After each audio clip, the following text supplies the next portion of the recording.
د سرحدونو او قبایل چارو وزارت معین مولوي محمد علي جان احمد د یپلای په ملتیا هلمند ته راغلی او د ولایت کې د هلمند والي مولوي عبدالرحمن مسلم کندوزي ځایي مسؤلینو قومي او قبایلي مشرانو سره د یووالي او همغږي په غونډه کې ګډون وکړ. هلمند والي مولوي عبدالرحمن مسلم کندوزي راغلی پلای ته شراغلاس وای او ورته ډاډ ورکړ چې د ولایت ولسونو د خپل مسؤلینو سره د نظام د بقا او پایښت لپاره تر خپل سرونو قرباني هم تیر دي. د یوې د امنیت بیارغونې او ښې حکومتولۍ په برخو کې اسلامي امارت ښه پلانونه او طرحې لري چې په عملي کېدو سره یې وضع ته بدلون ورکړي. د موږ دا اوس اصلاحي پروګرام شروع ده.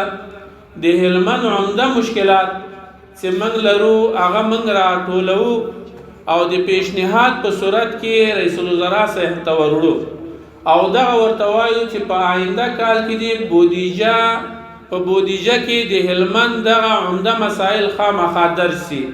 او هلمند ته د تخصیص ورکړل سي. همدا ډول په دې غونډه کې د کوچانو وکیل حاجي ګلبدین او قومي مشر حاجي غوث محمد د ګرځند روغتیايي مرکزونو حیواني او انساني واکسینونو د تطبیق ترڅنګ د پرمختیايي چارو او د پوهنې په برخه کې یو شمېر غوښتنې او وړاندیزونه وړاندې کړل. حیواني او دواو ته موږ داسې ضرورت اوس لرو چې زموږ مالونه ټوله اوس په داسې حالات کې دي چې موږ ته هغه واکسینونه رامخته کړي چې زموږ د یخ مالونه د یخ دفاع ورسره وکړي یا زموږ مالونه اوس هغه بچي چې ژویږي چې یا نیمهاله بچي دي یا اوس پاخه بچي دي چې مالونه یې شوا کړي دي. مسلمان د خپل حاصل او دغه په تمه دی هغه مالونه اوس اصلاح کېږي دغه کې دغه باید موږ ته لاسرسی ورته وشي. نو زموږ دغه یوه غوښتنه د دې خپلو مشرانو څخه او د خپلو ماپوقو راغلو میلمنو څخه ده چې څرنګه کېدلی چې دا کوچیانو ته وساکت جوړېږي هغسې ترتیبونه ورته برابر شي. په جوړ شوې غونډه کې د هلمند د سرحدونو او قبایلو چارو رئیس مولوي عبدالهادي حماد او د هلمند د علماو شورا مرستیال شیخ الحدیث مولوي محمد ګل محمدي د ولایت کې د ولسونو او نظام ترمنځ یووالی اتحاد او اتفاق موجود وباله او د ولسونو او نظام د یووالي ثمره وښوده چې ورځ تر بلې امنیت عدالت او پرمختیايي برخو کې نوي مثبت بدلونونه رامنځته کیږي. داسې یو صالح حکیمان موږ نسو پیدا کوای نه مو پیدا کړي دي نه مو داسې مرایت هم پیدا کړی لکه افغانان چې مجاهدین دي غیرتمند دي قربانۍ والا دي هم حکیمان صالح دي الحمدلله هم مرایت صالح دی الحمدلله چې الله دا فیصله کړې ده وجه هم دا ده. نو نور به ما آینده په دې کې کوشش کوو چې دغه صالح او حکیمانو سره صالح رایت ځان جوړ کړو. راسي په دې اسلامي نظام کې مو خدمت وکړئ الحمدلله سپین ږیرو چې دغه خلکو کړی دی دا په دنیا کې مسیل نه لري.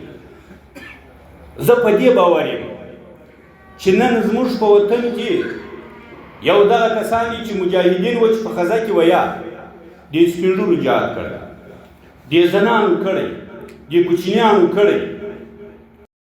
د سرحدونو او قبایل چارو وزارت د جرګو او قبایلو د همغږۍ معین مولوي محمد علي جان احمد د اسلامي نظام د ثبات او ولسونو ترمنځ د یووالي په اړه وینا وکړه. ښاغلي احمد وویل چې د ولس په غوښتنه او خوښه جوړ واحد نظام الله جل جلاله راکړي نو په کار ده چې پالنه او ساتنه یې وکړو.